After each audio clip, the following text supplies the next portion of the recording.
मित्रों नमस्कार। मैं विश्वजीत आनंद मिश्र और हमारे साथ उपस्थित हैं हमारा प्रिय शिष्य दीपक। नमस्कार। दीपक, आज हम लोग किसके बारे में चर्चा करेंगे? प्राचीन कवि जो थे विद्यापति, उन्हीं के बारे में आज हम लोग चर्चा करेंगे। जी, जिनका पूरा नाम विद्यापति ठाकुर था। उनके पिताजी का नाम गणपति ठाकुर था और माता श्री का नाम हंसनी देवी था। जी। इनका जन्म किस पीरियड के बीच हुआ माना जाता है? 1352 से 1380 के बीच माना जाता है। हाँ, कोई एक निश्चित वर्ष नहीं है, एक अनुमान के तहत कि 52 से लेकर 1380 के बीच माना जाता है। कोई एक वर्ष में उनका जन्म हुआ था। और ये क्यों प्रसिद्ध हुए हैं विद्यापति ठाकुर? विद्यापति मैथिली भाषा के क्या हुए हैं? प्राचीन कवि हुए हैं। हाँ, मैथिल कोकिल कवि, कुक्कू पोएट ऑफ मैथिली, महाकवि के रूप में इनकी गिनती होती है।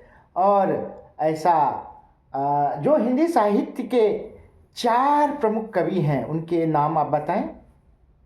हिंदी साहित्य के 4 प्रमुख कवि सूरदास, तुलसीदास, कबीर और मीराबाई। जी, इनसे भी पहले महाकवि विद्यापति हुए थे। जी, विद्यापति हुए थे। और उनसे पहले एक और कोई हुए थे जिनसे हिंदी साहित्य की उत्पत्ति ही मानी जाती है? चंदबरदाई, जो कि राजा पृथ्वीराज चौहान के मित्र थे। 1148 से 1191-92 के बीच उनका काल माना जाता है। और उन्होंने संवाद के रूप में, संवाद की शैली के रूप में पृथ्वीराज रासो की रचना की, जिसमें 10,000 छंद हैं, इसलिए उन्हें महाकाव्य कहा जाता है। और उसी शैली में महाकवि विद्यापति ने किस ग्रंथ की रचना की? भृंगी संवाद के रूप में कीर्तिलता ग्रंथ। जी सर। हाँ, उसी शैली से वो प्रभावित है। और ऐसा माना जाता है कि हिंदी मैथिली के आरंभिक कवियों में से वे क्या थे?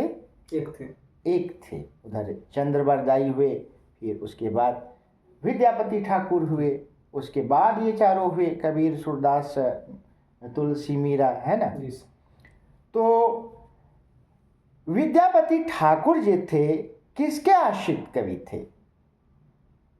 वो महाराजा शिव सिंह और महाराजा कीर्ति सिंह। हाँ जी, बिल्कुल। यह जो शिव सिंह, कीर्ति सिंह है, ये सभी मैथिल ब्राह्मण वंश के थे। ओइनवार वंश के थे ये लोग। मैथिल ब्राह्मण में एक मूल होता है ओइनवार। जी। मूल का अर्थ होता है किसी पर्टिकुलर, किसी खास ग्राम से उसकी उत्पत्ति हुई मानी जाती है। तो एक ग्राम है जो कि समस्तीपुर पूसा के पास है, ओइनी ग्राम। तो ओइनी ग्राम से ही इसकी उत्पत्ति मानी जाती है। कर्नाट वंश के बाद ये वंश आया, ओइनवार वंश। 1325 से लेके 1556 ईस्वी तक यह चला था। और यह वंश साहित्य, संस्कृति और कला को बढ़ावा देने के कारण काफ़ी प्रसिद्ध हुआ। ऐसा माना जाता है कि महाराजा शिव सिंह ने मुद्रा भी चलाई थी। तो उन्हीं के आश्रित कवि कौन थे? विद्यापति जी थे।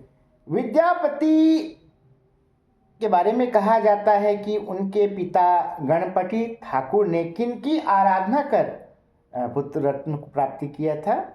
कपिलेश्वर महादेव की आराधना करके। कपिलेश्वर महादेव की आराधना कर। यही कारण है कि वे बचपन से ही प्रतिभाशाली माने जाते थे। कुशाग्र बुद्धि के थे, प्रत्युत्पन्न मति के थे, है ना? विलक्षण प्रतिभा से संपन्न थे, एक विभूति थे।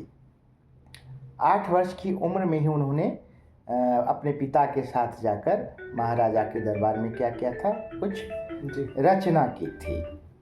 तो वे तीन चार भाषाओं में लिखते थे, बोले। वे मैथिली, मैथिली में लिखते थे, संस्कृत में लिखते और थे, हिंदी, हाँ, और अवहट्ट भाषा, और एक अवहट्ट भाषा। हाँ जी, प्राकृत में भी, बंगाली कवि बंगाल में भी काफ़ी लोकप्रिय हैं। जी। तो संस्कृत में उनकी कई रचनाएं हैं, जैसे पुरुष परीक्षा, भू परिक्रमा, जी।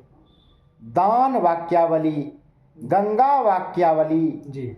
लिखनावली, जी, लिखनावली, गोरक्ष विजय, जी। है ना, जी।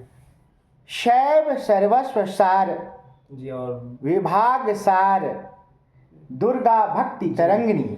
अर्थात ऐसा कहा जाता है कि वे भगवान शिव के भी भक्त थे। उन्होंने उस पर रचनाएं की हैं, भगवान विष्णु को भी समर्पित रचनाएं की हैं पदावली में, और दुर्गा की भी शाक्त रचनाएं, है ना। जी। जैसे जय जय भैरवी असुर भयावनी, उन्हीं का रचना किया हुआ है ना। जी। और बर सुख सार